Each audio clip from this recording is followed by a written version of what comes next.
Aquí comienza Red Más Noticias. Buenas noches, bienvenidos. Empezamos con la información que nos deja este día. En una entrevista exclusiva para Caracol Radio, el exfiscal anticorrupción Luis Gustavo Moreno señaló que hay terceros que están interesados en que su colaboración con la Fiscalía se caiga y que sea extraditado cuanto antes para desacreditar la información que ya ha entregado la justicia. El fiscal general también advirtió del riesgo que corre la colaboración de Moreno. Según Luis Gustavo Moreno, es extraño que su proceso de extradición se esté dando sin que su colaboración con la Fiscalía sea avalada por un juez de la República, como lo había anunciado el presidente. ¿Por qué me sacan ahora cuando todavía no he empezado a colaborar? ¿Por qué me sacan ahora cuando no he terminado de aportar todavía documentación y elementos que todavía están en mi poder? ¿Por qué me sacan ahora cuando estamos a puertas de iniciar el juicio, si se da, si el Senado así lo tiene a bien, en contra del magistrado o magistrado actual Gustavo Malo? Moreno asegura que se evidencian muchas trabas que están impidiendo que se legalice su principio de oportunidad con la justicia. Y me voy preocupado porque veo que hilos de poder se están moviendo para que no se bien logre el principio de oportunidad, y eso tiene nombre propio. Yo he señalado a las personas que integramos este grupo de qué forma hemos operado, pero también es cierto que no he iniciado realmente formalmente la colaboración. De ser extraditado antes de que se legalice su principio de oportunidad, toda la información que entregó a la Fiscalía se vería afectada, hecho que es preocupante según el propio fiscal general. Por supuesto que varias de estas personas podrían estar interesados en que se frustre el principio de oportunidad, porque de esa manera no se podría utilizar las versiones que él ha dado ante la justicia. Que él ha dicho que comprometería la conducta de 28 personas resulta determinante para asegurar la limpieza de la rama judicial en su conjunto. Mañana será presentado por cuarta vez el principio de oportunidad de Luis Gustavo Moreno ante un juez de la República antes de ser extraditado. Mauricio, muy buenas noches, feliz y lluvioso martes para usted, bienvenido. Hola Paula, dejémoslo en lluvioso porque la lluvia acaba con la felicidad. Eso es cierto, está haciendo mucho frío no solamente en Bogotá, en todo el país, pero hablamos de lo que es noticia en este día después de un fin de semana largo que hemos tenido los colombianos. ¿Por qué se quieren llevar para Estados Unidos a Luis Gustavo Moreno antes de que él cuente aquí en el país todo lo que además él mismo ha dicho que quiere contar? Sus hipótesis, aquí qué es lo que está pasando. Paula, y lo que ha contado, porque es que recordemos que esto tiene una trayectoria bastante larga. La Fiscalía le aprobó el principio de oportunidad, es decir, después de los primeros acercamientos con Luis Gustavo Moreno, de oírle los primeros testimonios, de ver si la información que le estaba dando era de buena calidad o no, se la aprobó a fines del año pasado. Es decir, hace bastante ratico, ya vamos para 6 meses. Y en ese periodo ha pedido 4 veces a un juez, porque la Fiscalía, por supuesto, lo aprueba, pero un juez es el que termina finalmente dándole el aval al principio de oportunidad, que es la figura bajo la cual se da colaboración con la justicia a cambio de rebaja de penas o de declarar inmunidad para ciertos delitos. Ese acuerdo de la Fiscalía lo testeó, habló con Luis Gustavo Moreno, terminó decidiendo que sí, y 4 veces se lo ha solicitado a un juez, y las 4 veces los jueces han dicho no, no, no y no. Uno puede pensar entonces que los jueces están viendo algo extraño en lo que ha dicho Luis Gustavo Moreno. Acuérdense ustedes que Luis Gustavo Moreno ha hablado de más de 26 personas con nombres propios. Ha hablado de magistrados de la Corte Suprema y exmagistrados de la Corte Suprema. Ahí está el doctor Ricaurte, ahí está el doctor Malo, ahí está el doctor Bustos. Conocemos toda la historia. Ha hablado de congresistas, tanto senadores como representantes, que estaban moviendo plata, entregando plata para que finalmente en ese cartel de la toga se terminara dilatando y enredando sus casos. Ha hablado de gobernadores, ha hablado de alcaldes, más de 25 personas, listica, perfecta, pulpita para la Fiscalía. No quiere decir que todos sean culpables, pero la Fiscalía con eso puede investigar y poner a mover lo que nos indignó durante buena parte del año pasado, el cartel de la toga.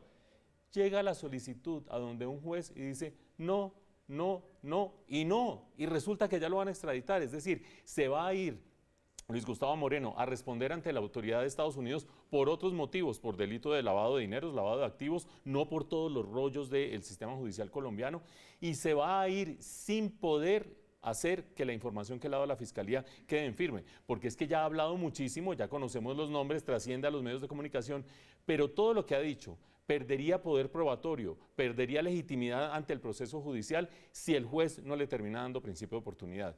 digo yo, uno pensaría que el juez tiene sus motivos y se pone uno a indagar a ver qué es lo que el juez argumenta, y en una de las últimas negativas el juez lo que ha dicho es no se le puede dar principio de oportunidad porque no están representadas las víctimas, es decir, unas objeciones puramente formales. A mí esto me suena, como le dice el fiscal y como le dice el mismo Luis Gustavo Moreno, a que alguien dentro del sistema judicial con mucho poder, agarren ustedes los 3 magistrados, especulemos sobre eso, o alguien más de ahí para abajo, está jalando las pitas para que los jueces terminen obstaculizando el proceso y Luis Gustavo Moreno se vaya sin poder dejar su legado de delatar o de prender el ventilador ante los culpables de todo este proceso. Y sería una lástima, Mauricio, porque tanto que debe tener por contar el exfiscal Moreno que le conviene al país saber para esclarecer la verdad de toda esta situación. Pero bueno, esperaremos a ver qué pasa. Y en Puerto Valdivia, en Antioquia, autoridades trabajan día y noche para atender los daños que dejó la inundación del río Cauca a causa de Hidroituango. Más de 600 personas están siendo atendidas en albergues y se mantiene la alerta para las comunidades de las riberas del río.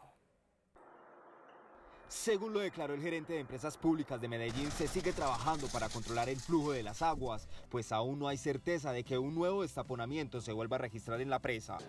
Nosotros de todas maneras estamos planeando cómo taponar lo que llamamos el túnel derecho para que en caso de que haya un movimiento de tierra no genere esto el caudal de agua que fluyó el sábado pasado. Por el momento, las comunidades ribereñas se mantienen en alerta y esperan recuperar todo lo perdido tras la inundación. Líderes sociales, por su parte, hacen un llamado para que la obra se suspenda. Se le retire la licencia ambiental a este proyecto que desconoce los saberes ancestrales y sobre todo que desconoce la geología de la zona.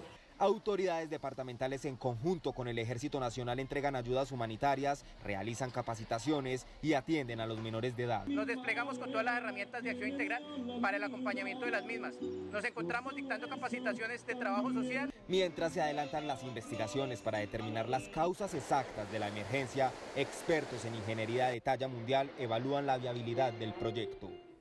Y es que después de haberse declarado calamidad pública por la emergencia en Hidroituango, los candidatos a la presidencia se pronunciaron al respecto. No, pues ya en este momento lo inmediato pues es proteger las riberas, los habitantes de las riberas, lo que se está haciendo, trasladarlos a otros sitios, brindarles atención inmediata.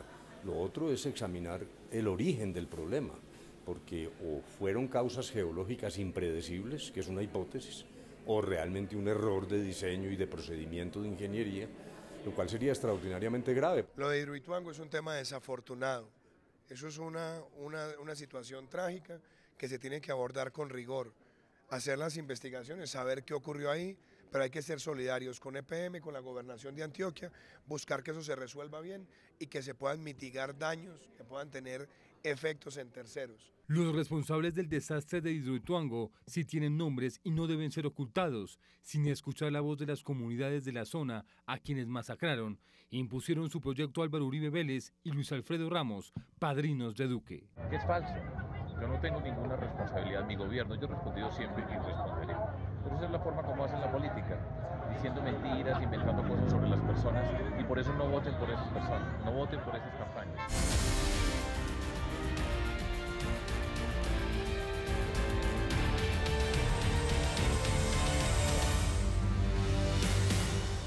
Nos metemos de lleno ahora en los temas relacionados con este pulso por el poder. La firma extranjera que iba a hacer veeduría al software de la registraduría en las presidenciales no aceptó la tarea.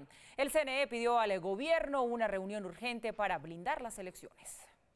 Así lo pidió el magistrado Armando Novoa a través de esta carta que envió al jefe de la cartera política para evaluar preocupaciones en torno al sistema de conteo de votos. La autoridad electoral debe contar con una mirada independiente de si ese software de escrutinio, que es la herramienta que permite la transmisión y el procesamiento de los datos electorales, se transmiten y se contabilizan de manera adecuada. Esto luego de que la empresa estadounidense, que había sido invitada por el mismo CNE para hacer veeduría tecnológica al sistema, diera un paso al costado.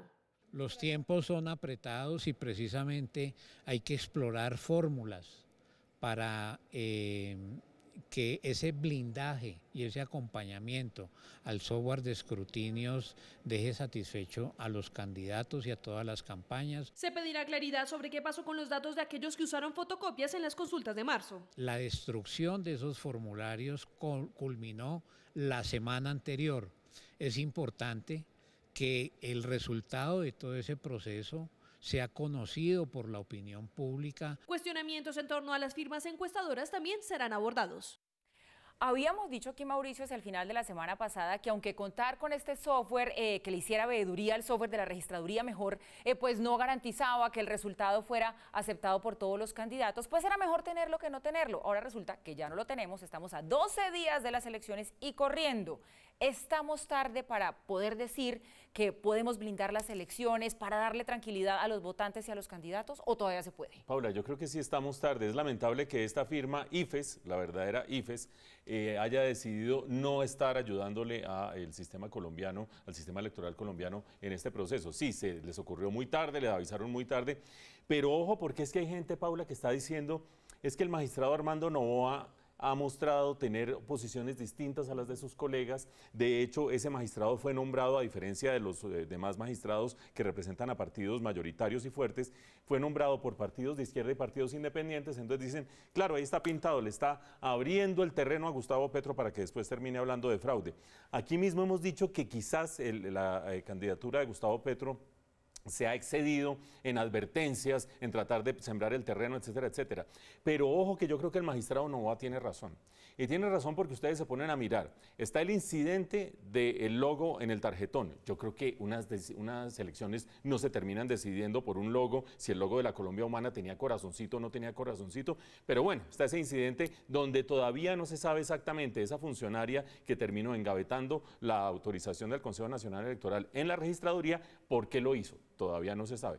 Pero bueno, hay unos un poquito más graves. Acuérdense ustedes en las últimas elecciones el tema de los tarjetones fotocopiados, que los tarjetones no se distribuyeron adecuadamente, había plata suficiente, tarjetones suficientes y gente llegando a votar y que no, que se nos acabaron los tarjetones. Eso ya empieza a ser un poquito más grave, también responsabilidad de la registraduría. Y uno podría seguir jalando la pita y se remonta a un caso que terminamos comentando aquí, que data de 2014. Ustedes se acuerdan que en 2014 le terminaron afanando, dirían los argentinos, tumbando, diríamos los colombianos, 3 curules al partido Mira por cuenta de malos conteos, por cuenta de material destruido, por cuenta de urnas que no se contabilizaron o por cuenta del bendito software, porque el Consejo de Estado, cuando terminó diciendo que efectivamente le habían tumbado 3 curules al partido Mira, se quejó de la calidad del software que se está utilizando. Por lo tanto, ya con tantos antecedentes y con tantas posibilidades de que se distorsionen los resultados de las elecciones, creo que el llamado del magistrado Noboa es perfectamente relevante y perfectamente pertinente. Lo malo es que es bastante inoportuno. Estamos a 10 días, estamos a 11 días de las elecciones y en ese contexto, o 12 días de las elecciones, y en ese contexto, tratar de blindar el software, los testigos en las mesas, tratar de que se transmitan bien los resultados y que se llegue a un voto finish, como podría ser el caso, por lo menos entre algunos de los candidatos en esta primera vuelta, creo que no nos salvamos de una polémica, por más que el magistrado Noboa lo esté diciendo. Más vale que el gobierno le pare bolas en todo caso, así sea que se reúnan para decir alguito. Mientras tanto, el Consejo Nacional Electoral puso un límite de publicación a las encuestas presidenciales. El CNE, a través de un comunicado, informó que desde el próximo domingo 20 de mayo y hasta que termine la jornada electoral del 27 del mismo mes, no se podrán divulgar encuestas, sondeos, proyecciones o estudios estadísticos de carácter político o electoral. Esto para brindar garantías al proceso democrático. Candidator es la aplicación perfecta para saber con qué candidato se identifica usted. En alianza con Red Más Noticias buscamos que usted vote bien informado y por eso les contamos más detalles sobre la importancia de esta herramienta y su aporte a la democracia.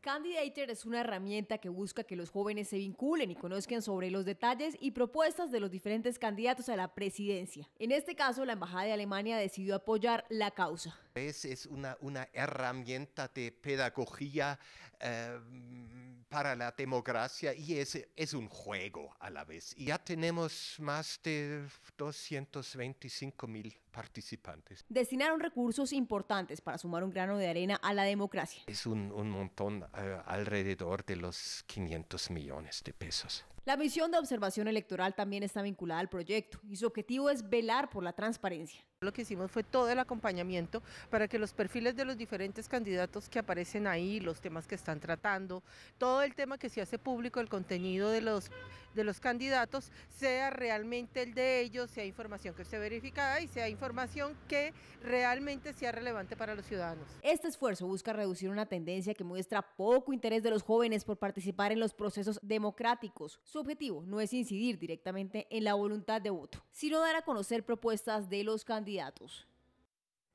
El candidato Humberto de la Calle estuvo en la alianza de Red Más Noticias y Caracol Radio. Explicó cuál será su plan de cara a la segunda vuelta y reiteró algunas de sus propuestas. Aunque anticipó que no es sano hacer predicciones, Humberto de la Calle dejó en claro que sigue en la puja por la Casa de Nariño. Faltan 11 días o lo que falte.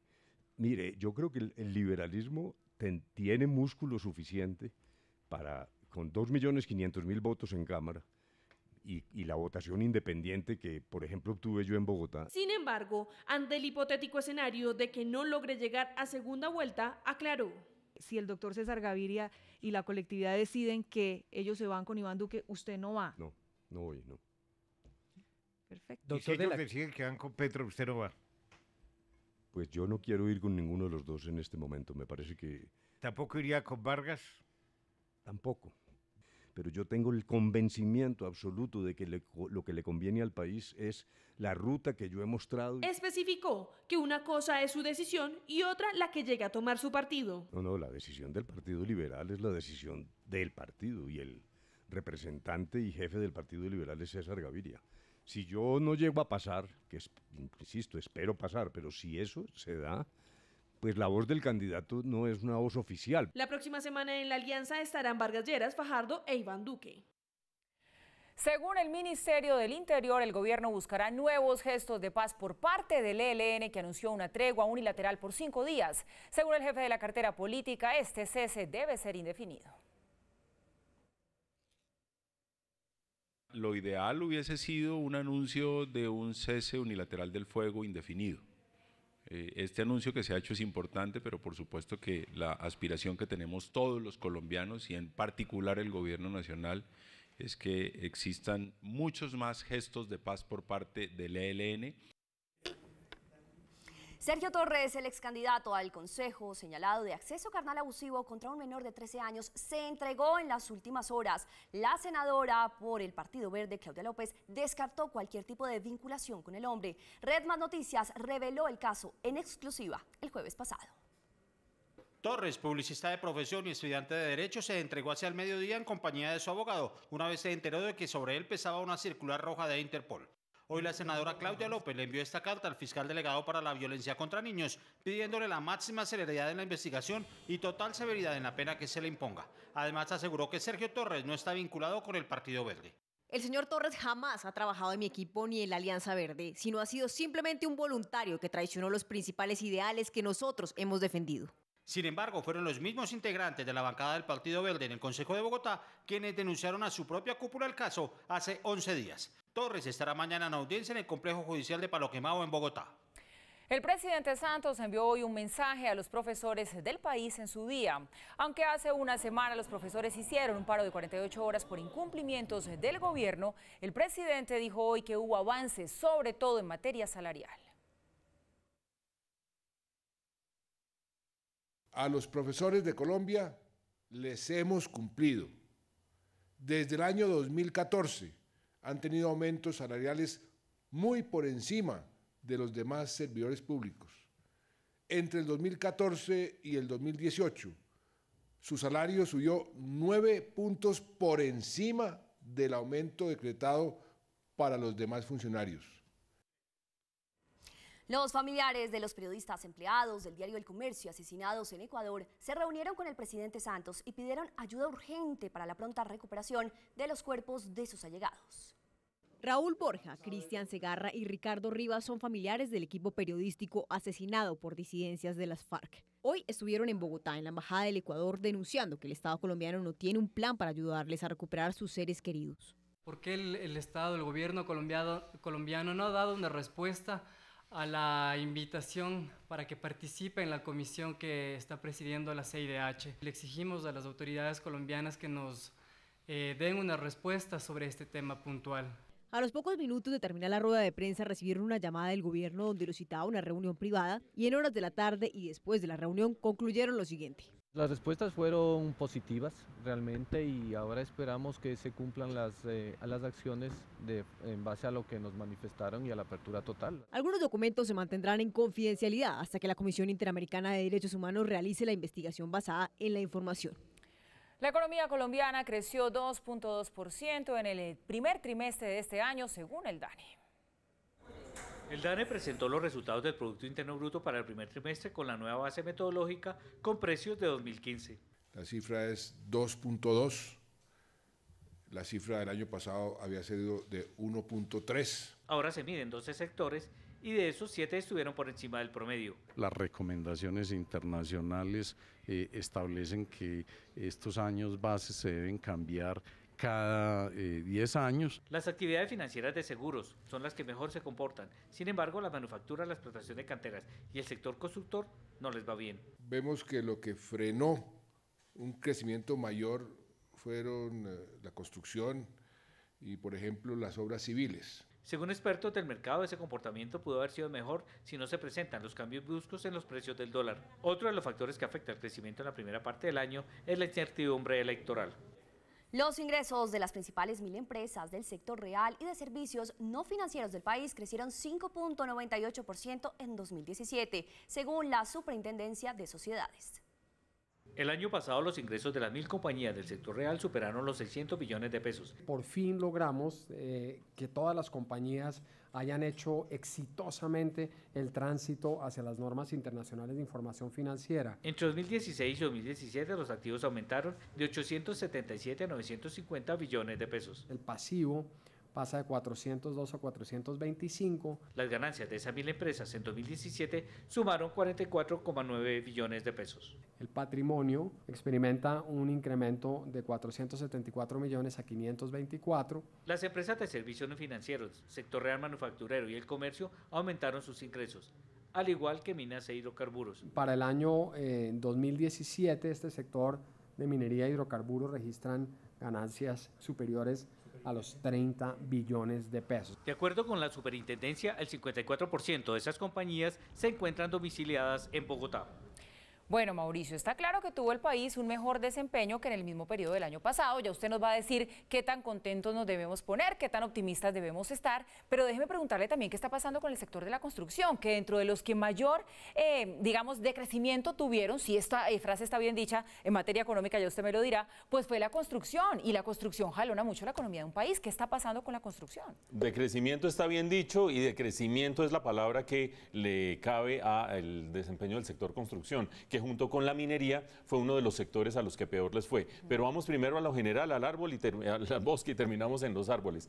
En el bosque, Paula dice que si debemos ponernos contentos o no debemos ponernos contentos. Esto es un poquito filosofía pambeliana, porque por una parte es mejor estar creciendo al 2,2% este trimestre que el 1,3% que tuvimos hace un año, en el primer trimestre de hace un año. Esto muestra que la economía se va acelerando lentamente, y es mejor el 2,5% que seguramente va a crecer la economía este año que el 1,8% que tuvimos el año pasado. La buena noticia para ponernos contentos, la economía se va calentando lentamente.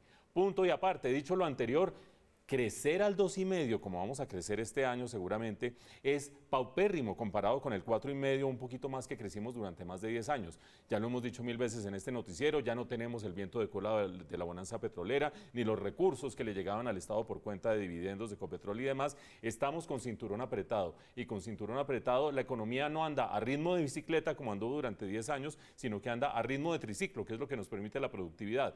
El detalle concreto del caso de la construcción tiene que ver con la construcción de no residencial, es decir, bodegas, oficinas, centros comerciales, y eso tiene que ver en gran medida porque se acumularon muchos inventarios, es decir, se construyó más de lo que la gente estaba dispuesta a comprar, pero también con que la gente está quieta, la gente está tomando decisiones de ir al mercado, comprar sus cositas, pero cuando es una decisión de largo plazo que involucra crédito, que implica meterse en una deuda, se espera que se determinen los resultados electorales para ver cuál es el panorama que le espera a la economía. Por lo tanto, hay un atasquito allí que ojalá se desatasque favorablemente.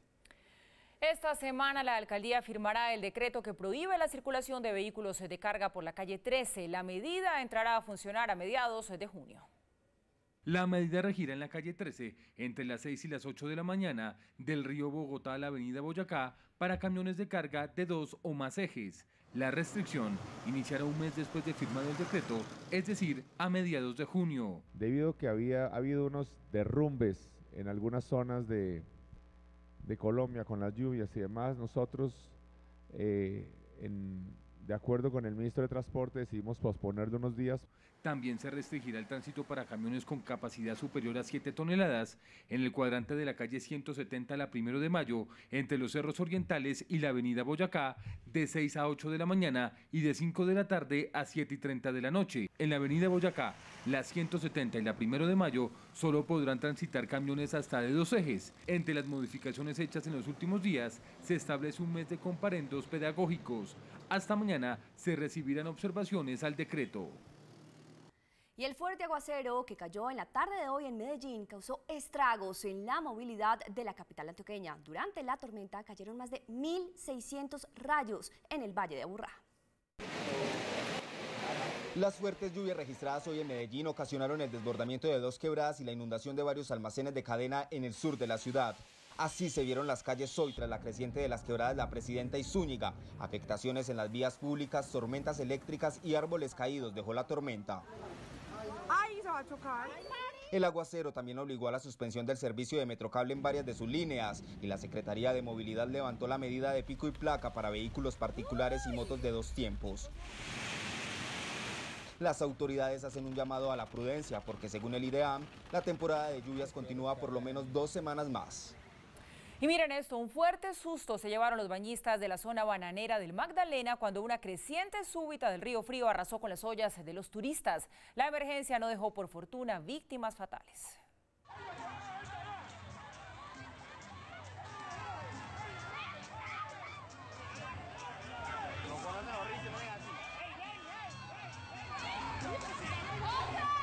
No. Oiga, Mauricio, qué susto. Uno allí en su domingo familiar con el asado, con la olla, con el sancocho y pues le toca salir corriendo. No, pues imagínese, además se le viene encima todos los implementos domésticos. Ahí sí que vale el dicho de tirarse en plancha, ¿o no? Pero mire, como decíamos, por fortuna aquí no pasó nada grave, pero vea cómo se mostrarles a ustedes esta situación, claro, para que las personas cómo se puede hacer, porque la primera atentas. mesita venía despacito, vea esto. Mucho cuidado en estos ni puentes Camilo que se cuando avecinan. nadaba. Que venía de ese asado de olla. Se dañó la fiesta.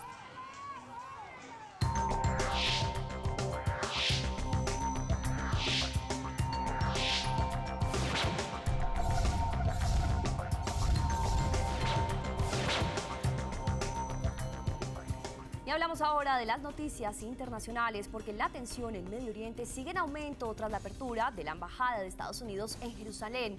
Ya son más de 60 las víctimas mortales en la Franja de Gaza. Cada 15 de mayo desde 1948 los palestinos conmemoran la Nakba, que en árabe significa catástrofe. Hoy, 70 años después de la creación del Estado de Israel, los palestinos no solo protestan para conmemorar el día de la catástrofe, sino por la apertura de la Embajada de Estados Unidos en Jerusalén. Cientos de miles de palestinos en Gaza se acercaron a la frontera con Israel. Su objetivo, sobrepasar la valla que divide la Franja de Gaza. En el intento de no permitir a los palestinos entrar a territorio israelí, el ejército lanzó una fuerte ofensiva militar que ya deja más de 60 víctimas fatales y cerca de 2.400 heridos, 54 de ellos de gravedad. La comunidad internacional condenó la ofensiva israelí. Turquía, en un acto de rechazo al Estado de Israel y de solidaridad a los palestinos, expulsó al embajador de Israel de su país. Lo que Israel hizo hoy es un genocidio y no es la primera vez que Israel lleva a cabo un genocidio. A la decisión de Turquía se sumaron los gobiernos de Bélgica e Irlanda, quienes llamaron a consulta a sus embajadores en Israel, mientras que Estados Unidos bloqueó ante el Consejo de Seguridad de la ONU una investigación del organismo en la Franja de Gaza.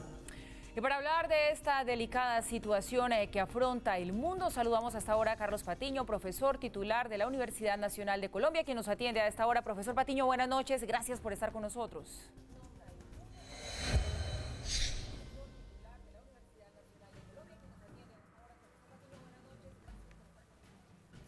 Hola Paula, buenas noches. Bueno, profesor Patiño, hay una condena internacional casi que unánime por la actuación de Israel contra los palestinos. ¿Qué tanta responsabilidad le cabe en esta situación al presidente Donald Trump por el curso que han tomado las cosas, justamente por el cómo él manejó las decisiones que tomó en torno a la Embajada de Israel?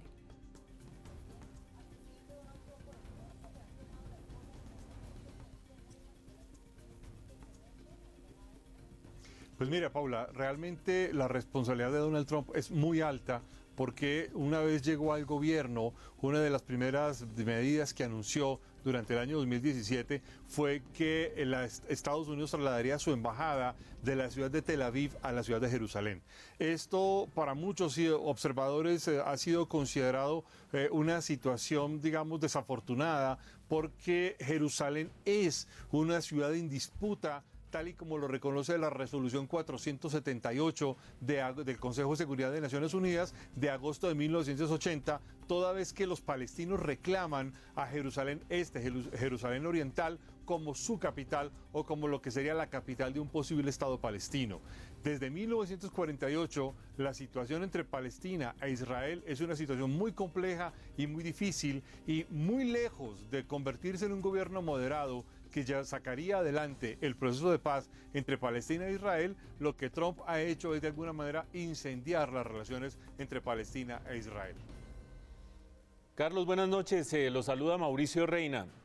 Coincido con usted en que la jugada de Trump, quien además en su discurso dice, este es un paso más hacia la paz, esto es un retroceso monumental hacia la paz, es una jugada totalmente desastrosa desde el punto de vista del equilibrio en la región y del equilibrio de los grandes hegemones del mundo en el conflicto entre Israel y Palestina. Pero quiero preguntarle en concreto sobre el argumento que ha usado Israel para defenderse de los levantamientos en la Franja de Gaza. Ha dicho sencillamente, en Gaza la gente está dominada por Hamas. Hamas es un movimiento terrorista, Hamas no acepta la existencia del Estado de Israel y está financiado por Irán. ¿Usted qué dice de ese argumento?